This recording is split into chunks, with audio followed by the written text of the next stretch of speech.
Well, probably the greatest news of it all is the campaigns are over, and the rest is up to you. Now it's all about turnout, and both parties are working hard to get their voters to the ballot box. With us now from Washington Bureau, help us look at the numbers, are Jane Fleming, Executive Director of the Young Democrats of America, and Carrie Lukas with the Independent Women's Forum on the other side. First of all, I'm getting emails from you people saying we're giving away results. We don't know any results. We don't have any exit polls. We don't have anything. And these two people come here with opinions. So, Carrie, let's start with you. Where are we?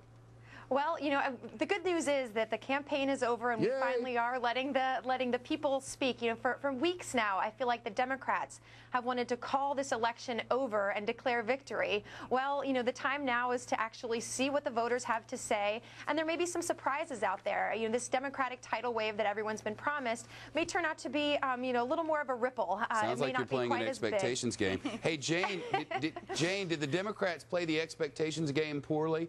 I mean, they've set the bar for themselves mighty high to the point where if they win 25, people aren't going to be all so fired up. You know, I would actually love to see one tape that you guys could show me that a Democrat was doing these so-called somersaults. The Republicans continue to try to say that, which is absolutely untrue. I know, well, not somersaults, but yeah, now wait a minute. Democrats hadn't had much to be excited about in a long time, and today there's excitement. Terry McAuliffe talking about 30 just a little while ago. I mean, the bar is high. We are excited. We are excited, but we have not called a win before we deserved it. And so I'm joining lots of moms and young people in line, both Republicans, Democrats, and independents, and we're telling Republicans they need a serious timeout. They need to get they need to get their party back together to their values, and voters are going to the polls to vote for Democrats because they want change. They want change in Iraq. We want change in our economy. We want change in our healthcare system. I keep hearing this change business, and I get it. I understand it. People don't think this war's going well. I read the polls, and I talk to my neighbors and all over the country. But what about solutions? When this thing is over, Carrie, and I'll get back to you, Carrie, in just a minute, but when this is over, do the Democrats have a one-voice solution for instance, the war in Iraq or immigration?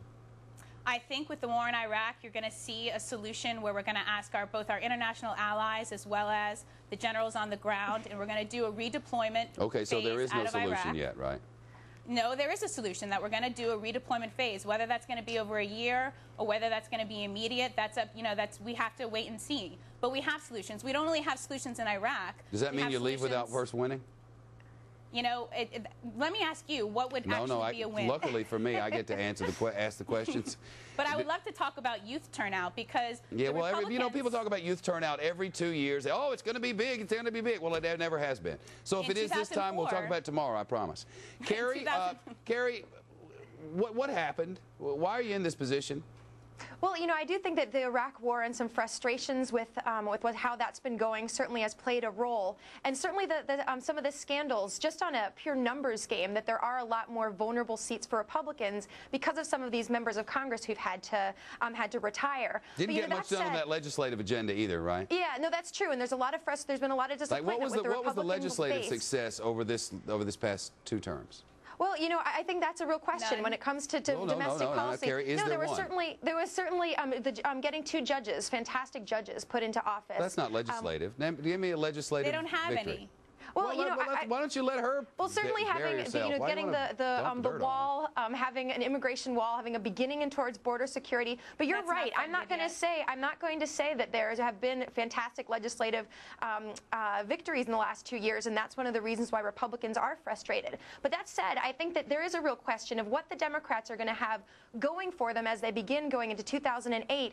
Because let's face it, the Democrats are if they're going to take over the Senate, they're going to do so because they are getting conservatives in office. They are all running on a platform of lower taxes. They're pretending that they're Republicans, frankly, in a lot of ways. What we're going to talk about coming up is if the Democrats do go in and take the House, and I guess potentially the Senate, do they become these centrist candidates who are running, or do they become the party of Nancy Pelosi? We'll see. Thank you both. There's breaking news now on Fox News Channel, and a Fox News alert just coming in.